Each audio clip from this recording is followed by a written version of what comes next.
Hi, it's Keisha White here of KeishaMWhite.com. I am a website and brand designer for women in coaching, speaking, and consulting. And I also have a new online course coming out called Brand for Success.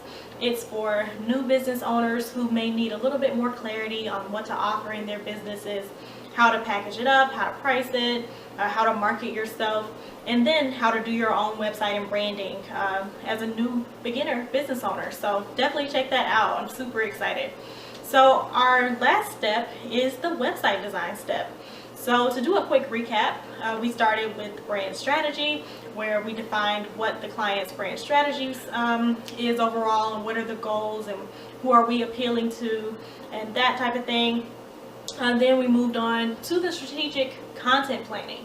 So that way we have content that is designed with a strategy that will go on the website. So this includes written content and photography. Then brand design, so that way there's a cohesive design for everything, including logos, color palettes, symbols, icons, patterns, all of that, fonts, it all. And then now here we are, finally ready to build the website. So for a website build, as I kind of included already, this is done around the client's goals. So I always like to rank the client's goals maybe based on most important down to least important. And so let's maybe say, for an example here, if it's a client that's a speaker and a coach, maybe their top goal is to maybe book more coaching clients. And then the second goal is to book more speaking engagements. And maybe a third goal is to just capture more leads from the website because not everybody is going to be ready to work with them one-on-one for that coaching session right away. So they want to capture more of those leads to get them into the email funnel. So with all of that in mind, I am designing the website around that. And typically websites are 5 pages, more or less, well, maybe more, not less, definitely not less than 5, but anyway. But yeah, most websites are 5 pages, and the other ones are kind of more discretionary based on individual client needs. But the 3 pages that are constants for everyone are always a home page, an about page, and a contact page. So I always like to think of a home page as more like a summary of everything that the client offers. And I like to, of course, put emphasis and put the thing highest on the page that is their highest goal. So back to my example, let's say this client's goal was to get more coaching clients on their own. So I maybe want to put a really strong value proposition about their coaching program in that, maybe that top banner area of the home page, with maybe a button that goes straight over there. So to get that new traffic straight over to that page pretty quick. So yeah, so that's one way to kind of really put emphasis on that main goal on the very first page. And then as you go down the rest of the home page, maybe there's a little bit about the company, because it's always nice to me as a best practice to just have a short summary about your company on your home page, because people shouldn't have to click over to a different about page to figure that out. And not a lot of people are going to do it. If there is any confusion from the beginning, they're going to go to the next website. So want to have a quick short summary about the company, then talk about what are your other offers that you may want website visitors to take action on. So maybe that's a little bit about your speaking and how you speak at certain types of events. Or if you have a podcast, maybe it's a little intro to your podcast with a link taking website visitors over to listen and subscribe. So all of this is just done, like I said, based on their unique goals. And once the homepage is done, we have the services page. So a services page is basically just a sales page. So sometimes people call this a work with me page or something like that. But yeah, services, work with me is the same thing. And the goal for that page is to establish credibility, to talk about the transformation that you're going to help people get, and to really just make it easy for people to take that next step if they want to. So I kind of covered this, like I said, in that strategic content step.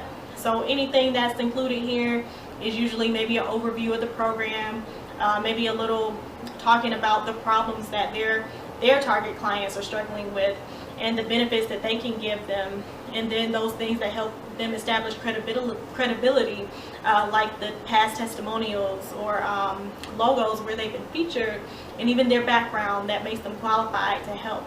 So all of those things are necessary and lead up to that call to action.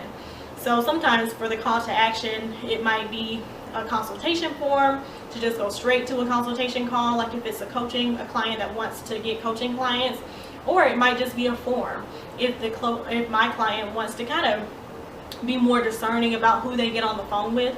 Then maybe they have a form first for their target clients to fill out, so they can see, is this person a good fit, and are they even worth getting on the phone with in the first place.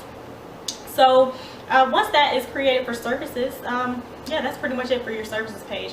And once that's done, then I go over probably to like an about page, and that's always nice to just give a little background on the company, maybe on the founder of the company, what are the company's values, maybe a little personal info about the founder if that's appropriate for the brand, to just help build more of a connection. And then on the contact page, I always like to have that, because it must be super easy for people to get in touch. You don't want to just bury the only way to get in touch on your services page in that call to action. There needs to just be a straight up just contact page. So you want to have your business email on there, maybe a form as well, so people can choose, do they want to fill out a form, do they want to copy and paste the email? It's up to them. So you give people a couple of ways to get in touch. And then for clients who are super busy and who notice that they get a lot of repetitive questions, I suggest the FAQ section, because this can be a time saver, because I know service professionals especially, you probably get a ton of repetitive questions from people. So if you can just answer those things already on your website, you're definitely going to save yourself some time. And then lastly is maybe if you have any content, so there may be a page dedicated to that.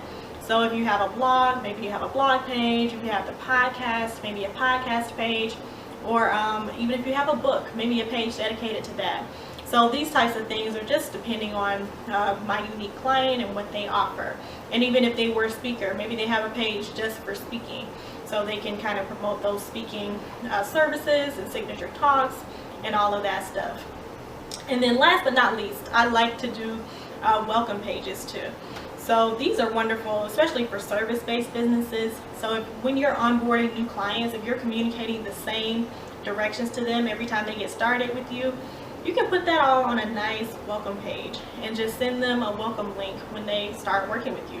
So this could be like welcoming them, thanking them for signing up, recapping what they're going to get again, what are their first steps to get prepared, because typically there's some first steps that maybe they need to do if they're getting into a coaching program. Maybe there's some questionnaires they need to fill out, maybe there's some materials they need to provide to you beforehand. So on that welcome page, you can communicate all of that with ease there. So that is pretty much it for a website build. Like I said, these things are kind of discretionary and just depend on my individual client's needs, but I at least wanted to give an overview. And then like I mentioned too, this is all planned in that strategic content planning step. So once all that content is planned, during the build, I'm literally just kind of deciding how to arrange it all on the website pages in a way that makes sense and that will result in better conversion for my clients. So thank you so much for tuning into this video series about my design process. And if you want to learn more about how I can help your business to up-level your design and branding, and talk more about how I can help you reach your business goals with design and branding, then definitely set up a free consultation with me. And you can set that up at the link in my bio, and we can just talk about it to see, is it a fit for us to work together, and then go from there. So thanks for tuning in.